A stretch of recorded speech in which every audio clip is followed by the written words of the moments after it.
সম্মানিত আইনি শিক্ষার্থীবৃন্দ, আইন কি খুব বেশি বোরিং সাবজেক্ট? আমি একটা ভিডিওতে দেখলাম যে বলা হচ্ছে যে আইন খুব বোরিং একটা সাবজেক্ট, কিন্তু আমার কাছে মনে হয় না। যদি আমাদের বেসিকটা ক্লিয়ার থাকে তাহলে কিন্তু আইন নিয়ে আমাদের কখনোই কোনো ধরনের সমস্যা হওয়ার কথা না। চলুন আজকে সিআরপিসির 5 নাম্বার যে লিখিত প্রশ্ন, ফ্যাক্ট বেসড কোশ্চেন, সেটা আমরা দেখার চেষ্টা করি। তো এখানে যে টপিকটা বলা হয়েছে যে লিয়া 2জন আসামির বিরুদ্ধে চুরির অভিযোগে এফআইআর করে। মানে লিয়ার বাসায় চুরি হয়েছে, তাই সে কি করলো, যে 2জন আসামির বিরুদ্ধে এফআইআর করলো। তার মানে সে অলরেডি এফআইআরটা করে ফেলছে। ঠিক আছে, তারপর কি হলো?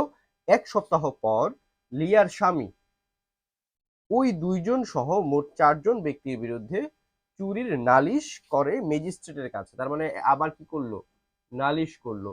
আমরা জানি মামলা দুই ভাবে করা যায়। কয় ভাবে করা যায়? দুই ভাবে। একটা হচ্ছে এফআইআর এর মাধ্যমে, আর একটা হচ্ছে নালিশের মাধ্যমে। আচ্ছা, এখন ম্যাজিস্ট্রেট কি করবে যখন দুই ভাবেই একটা মামলা দায়ের করা হলো? তখন ম্যাজিস্ট্রেটের করণীয়টা কি?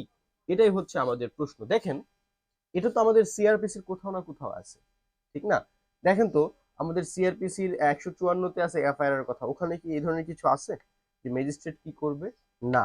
ম্যাজিস্ট্রেট কি করবে সেটা নিয়ে তো আমরা কোথায় পাবো? তাহলে তাহলে আমরা পাবো, ম্যাজিস্ট্রেটের কথা বলা আছে 200 থেকে 205 এর মধ্যে, ঠিক না?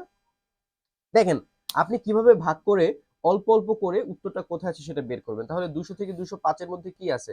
205 এর মধ্যে একটা কথা আছে না, যখন পুলিশি তদন্ত এবং নালিশ দুইটার কাজ একত্রে চলবে তখন কি করবে? ম্যাজিস্ট্রেট কাকে প্রাধান্য দিবে? পুলিশি তদন্তকে প্রাধান্য দিবে। এটা কোথায় বলা আছে? 205-এ বলা আছে। তার মানে 205-এর যে এই কথাটা, সেই কথাটাই কিন্তু বিস্তারিত ব্যাখ্যা করার চেষ্টা করেছি আমরা এখানে। তাহলে 205-এ কি বলা আছে? যে যেহেতু এখানে উত্তরটা লেখার যে কনসেপ্টটা সেটা আমি আপনাদের সাথে প্রথমে শেয়ার করছি, উত্তরটা আসলে কি হবে। তাহলে যেহেতু এখানে কি হচ্ছে, প্রথমে এফআইআর করা হয়েছে, তারপরে আবার সেই একই চুরিতে কি করা হয়েছে, নালিশ করা হয়েছে, তখন ম্যাজিস্ট্রেট সাহেব কি করবেন? এখানে এই নালিশটাকে স্থগিত রেখে, নালিশের যে তদন্ত কার্যক্রম সেটাকে স্থগিত রেখে পুলিশি তদন্তকে প্রাধান্য দিবেন। এখন এটা কিভাবে লিখবেন সেটা আপনারা আগে আমার যারা ভিডিও দেখছেন সেটা সবাই জানেন।